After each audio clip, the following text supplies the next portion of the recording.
fleet of them. Look on the ASA. My gosh. They're all going against the wind. The wind's 120 knots from the west.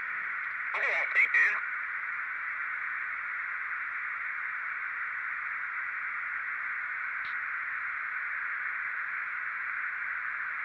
That's not our LNS though, is it? It's not. That is an LNS, dude.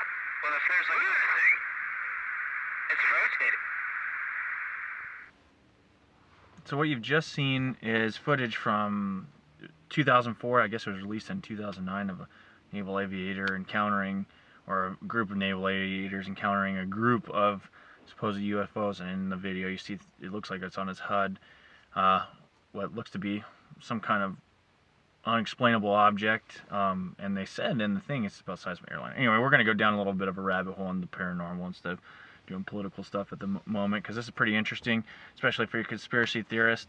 First, I guess, well, the DOD, I'm going to look at some of my notes here, because I was reading a couple of interesting articles, and actually one of the most interesting one was from Australia about this subject. Well, anyway, that footage is supposedly one of many that have been collected and by this group that the DOD had set up to analyze things of this nature, UFOs. Also, I guess there's a civilian part of this when it comes to the funding. Reid is one of the ones that kind of spearheaded this. And they said the budget was only $22 million, which I don't buy that. We're going to get into a little bit more of that. I mean, maybe it was, maybe it wasn't. It's so small that maybe, people don't really pay attention to it. But regardless of that, Reid was a big proponent of this, and I'm not a big fan of Reid, but there's a couple other senators, and he was even at one point, according to the article, trying to get a limited access program. And one of the summaries, and this is interesting as well in this topic, let me find the direct quote from a briefing. Where is it at here? It says, where is it? Oh, so 2009 Pentagon briefing. A summary of the program by its director at the time asserted, quote, "What was considered science fiction is now science fact," unquote. And that's regarding, from 2007, I guess, to 2009, their investigations of reports. I think it was mainly military accounts. So, interesting set of witnesses there, and an interesting program that's come to light, and the Department of Defense has admitted to it. Now, is that, for a conspiracy theorist, here's where you'd say, well, are they just admitting to this program, and there's a lot of other things going on? Well, they said it ended in 2012. In that article I was reading, there was a guy, I think is Luis, what's his last name? I have it here. Oh, that civilian guy, that's Robert Bigelow, and most of you guys that are in the UFO community have heard of that name, and he's an entrepreneur, billionaire, headed up the program. I believe that program was the Aerospace Threat Identification Program. I could be wrong a little bit of some of those details. Anyway, the guy that was supposedly headed up the military part of this program was Luis Elizondo. Anyway, he supposedly was the head of this up until 2012, and or up until recently, up till October. Well, I'm sorry about that. Up till October, and then he had a successor, so he's claiming the program's still alive and well. And you're thinking, how does this thing operate on $22 million?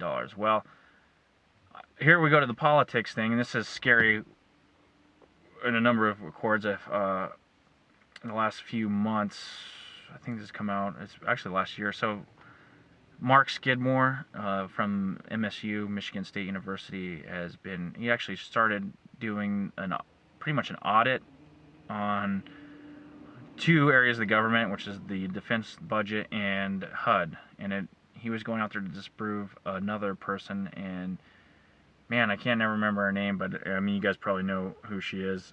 She claims that there's trillions of dollars missing, multiple trillions, upwards of 20-something trillion dollars just missing since 1998. Well, he did it, and actually going out there to dispel her rumors or her account of this. She was a former HUD secretary, or headed the HUD. housing and urban development. And he actually found that between the two organizations, was mainly in the Defense Department, there's $21 trillion missing, unaccounted for, from 1998 up until present. And number of adjustments, and that's how he found it. If you listen to his interview, which you can, there's another YouTuber, Greg Hunter, did a really excellent interview with him. You can look that one up.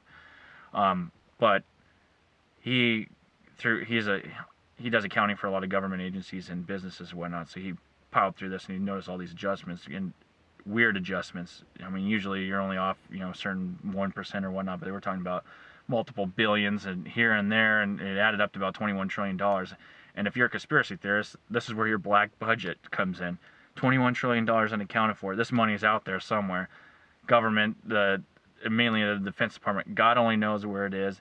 And another thing that was alarming from Mark Skidmore, he was saying that it appears, that the DOD is getting money outside of what congressional approval, which is another, for us politically savvy people or whatnot, that's a very alarming deal, because that's, constitutionally, all the spending, budget and spending, that power is given to the legislature and Congress. And so that presents a whole nother set of issues. Anyway, you need to look that up. Dr. Mark Skidmore from Michigan State University. There's probably a number of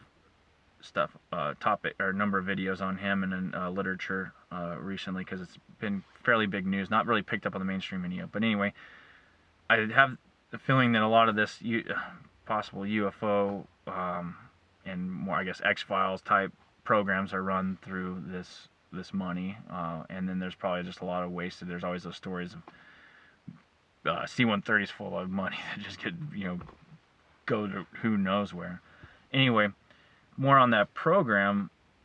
It's actually good, reassuring to know that there is a program like this that it takes into account these military testimonies on unidentified happenings or paranormal activity, or however you want to classify it, because you can snafu it or put your head in the dirt, but if there are real accounts, it's worth an investigation. These may be extraterrestrial, or they may be interdimensional or whatever, or they may be sophisticated weaponry from enemies, or who knows. So it's important to keep an open mind, especially in the military, and as a former leader of Marines or whatnot. I look at it as a positive thing, especially for the services, to have an open mind about this and investigate it. And you might not come to the conclusion that all the conspiracy theorists won, or you might not make the average critical Snoops type person or skeptic happy. But it is warranted to allocate something to find answers, to build profiles, to have a database of such instances, so that we can understand it better, in the coming years. But very interesting. If you look up, there's a lot of good video on the topic, and it's pretty interesting the fact that there are leaders that are knowing of this program that have tried to funnel money into it. I'm going to leave it there, but please like and subscribe. We're going to have some more videos, and they're just getting better and better. I'm probably going to delve into a lot more of these type of topics, because it's very interesting to me, especially, the conspiracy theories of 15-20 years ago have more warrant now, as we get into this age here. And it seems like they are more right than the people that were critical of them. It's interesting to look at it in a time lapse. So we're going to do some more videos on that, paranormal stuff, and then also stay with the politics. Anyway, like, subscribe. Talk to you later.